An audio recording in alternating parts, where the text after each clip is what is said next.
Ketulusan Sintayong tangani skuad Garuda.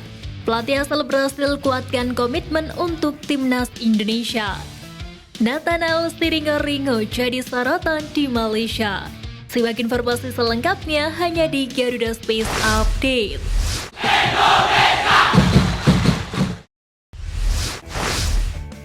Media asal Malaysia ekor Harimau Malaya sempat meledek timnas Indonesia U22 di SEA Games 2023. Pasalnya kala itu Garuda Muda tampil dengan skuad terbaik saat para rival seperti Malaysia, Thailand, dan Vietnam ditinggal beberapa pemain inti.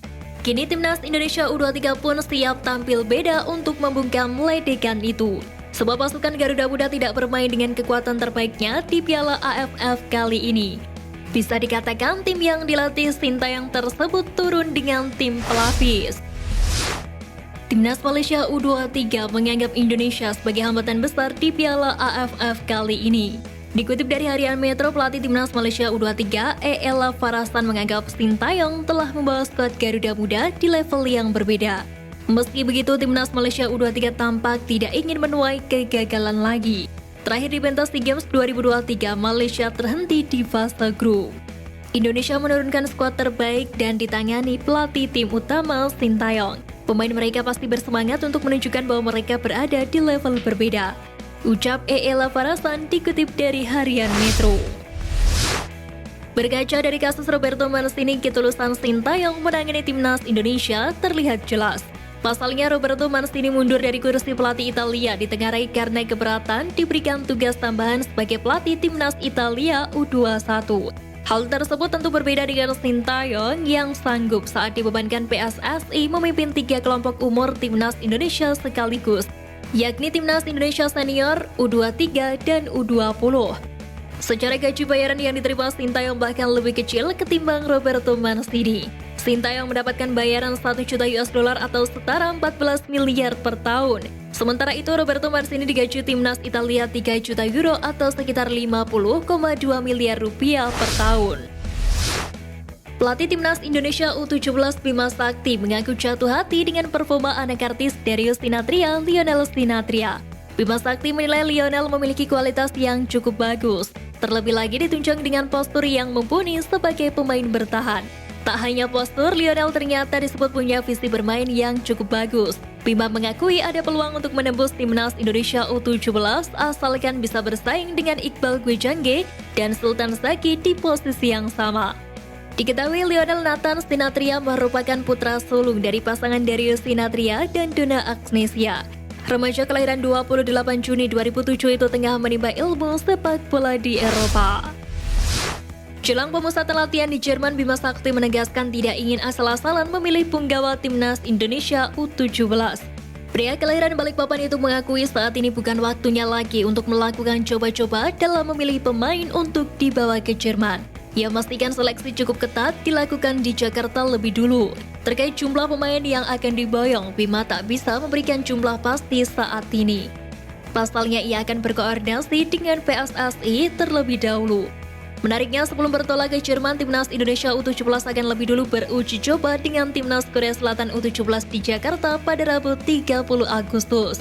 Bima kemungkinan akan memboyong pemain-pemain yang masuk squad di laga tersebut. 2 pemain keturunan disebut-sebut telah dicoret dari skuad timnas Indonesia U17. Hal itu diungkapkan oleh salah satu akun Instagram @football.indonesia. Dalam unggahan tersebut, 2 pemain keturunan yang dimaksud yakni Altaf Khan dan Igor Arung Bumi Sender. Disebutkan bahwa 2 pemain tersebut kecewa karena jarang diberi kesempatan untuk bermain dalam pertandingan. Sontak unggahan tersebut mengundang banyak reaksi dari warganet tanah air. Banyak netizen yang menganggap bahwa seleksi timnas Indonesia U17 hanya formalitas semata.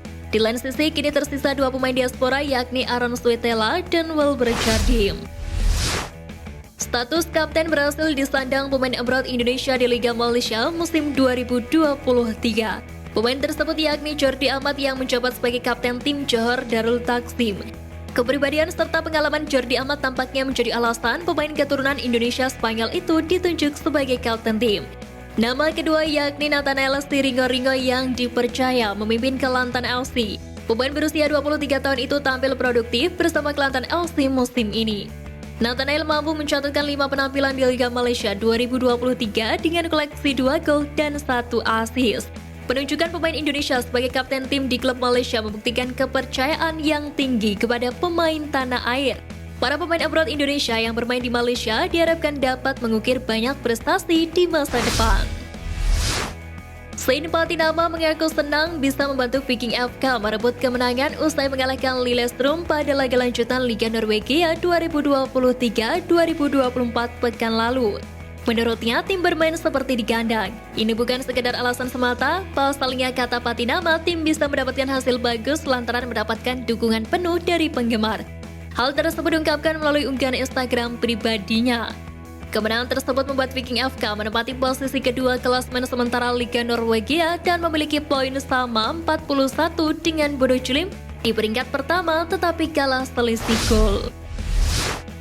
Gelandang Arema FC Arkan Fikri mengubari janji untuk timnas Indonesia U23 di Piala AFF U23 2023. Usai tiba di Thailand sejak Selasa lalu, Arkan Fikri mengaku gembira lantaran telah kembali latihan bersama skuad Garuda Muda. Gelandang andalan Sintayong di timnas Indonesia U20 tersebut menegaskan kondisi tim tidak ada masalah dan siap berjuang meski tak diperkuat beberapa pemain inti. Alhamdulillah sudah sampai di Thailand dengan selamat dan kondisi kami tidak ada masalah. Kami sudah siap mengikuti Piala AFF U23 dan berjuang maksimal demi hasil terbaik di ajang ini, ujar Arkan Fikri dilansir dari laman resmi PSSI. Klub Liga 1 Persik Kediri terus menguatkan komitmennya untuk menaruh kepentingan timnas Indonesia sebagai prioritas dalam hal pemanggilan pemain. Sang pelatih Marcelo Rospide menegaskan enggan terseret ke dalam polemik yang terjadi. Dengan kata lain, klub siap melepas pemain pentingnya itu dalam jangka waktu lama untuk timnas. Diketahui saat ini Persik Kediri mengirim satu pemainnya yakni Jam Kel Destroyer di Piala AFF U23. Marcelo Rospide mengaku akan fokus pada tugasnya sebagai pelatih tim kontestan kompetisi dengan mengasah bakat terbaik pada pemain. Sedangkan soal siapa saja atau beberapa pemain yang dipanggil, pihaknya siap membantu. Mereka yang paling paham situasinya adalah pelatih timnas. Sekian Flash News kali ini Sobat Garuda, mari terus dukung perjuangan timnas Indonesia. Nantikan Flash News Edition dari Garuda Space selanjutnya. Terima kasih dan salam olahraga.